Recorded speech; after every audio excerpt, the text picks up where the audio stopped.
Corrective exercise should not be a rehearsal of outputs. Instead, it should represent challenging opportunities to manage mistakes at a fundamental level near the edge of ability. 10 years ago, we got PTs, and me included, telling people to do this to get your shoulder ready. Now, my shoulders have to bear crawl and deadlift. Bear crawl and deadlift, what's that got to do with the rotator cuff? Well, the rotator cuff is a stability muscle, and it's reflex driven. The two things in the neurological platform that stimulate better reflex stabilization are compression and distraction.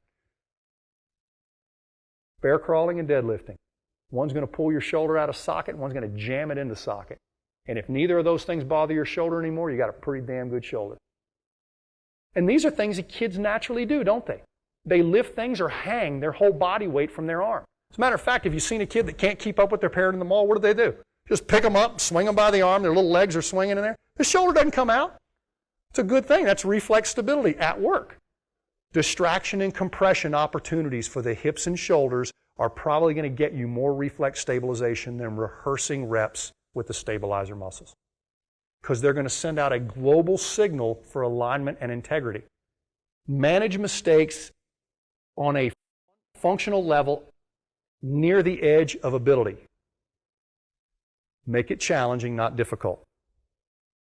If you make it too hard, they won't learn. If you make it too easy, they won't learn. A lot of people want me to talk to them about chops and lifts. Show us the proper way to do chops and lifts. Well, we're going to talk about half kneeling chops and lifts. The first thing I'm going to do is narrow your base. While all my students are reaching for the stick to do the chop and lift with, I'm watching the person. And guess what? Now, this isn't somebody who's unfit. This is a triathlete, okay? This side, start sweating right here, start sweating right here. They're smoked. It's not because their heart rate's 170. They're trying not to fall. So they're going into their sympathetic nervous system. They're not learning. So handing them a stick or a kettlebell to do a halo with or presses with is stupid. You're not watching movement. Half kneeling on one side was great. On this side, they're like, it's a panic attack. Why? Because they don't know how to stabilize. Well, what are some people going to do? Oh, they're going to shorten it up and use their hip flexor. What are other people going to do? Turn into a hip flexor stretch and hang on their Y ligament. Neither of those are stability. Would you like me to drop a sandbag on your shoulders in this position or this position? This is the position I can carry it. 0 degrees. It requires neuromuscular stability and alignment. Part of your stability strategy might just be what? Not falling over. Is this near my level of ability? Yeah. Is it smoking me? Hell yeah. Okay?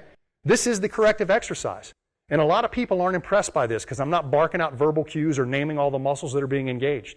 But the person doing it, who knows they can do it on one side and not the other, and I both know there's a lot of shit happening right here. A lot of stuff. You're going to stand up, your single leg stance and lunge is going to be better. You're going to stand up and you're going to be maybe a little sore in places you hadn't been sore. This is the point. Don't be looking for this when I don't even have the base. Let me get the base. When I send somebody home and this is their exercise, I said, listen, I don't want you to do a bunch of exercises for me, okay? But just test this 4 times a day. Oh, okay. I'll test it. Just get down on one knee and see if I can bounce for a minute without hyperventilating. Yeah, do that. Don't train it. Just test it for me 4 times a day.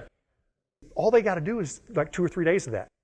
Because they're not having to learn a pattern.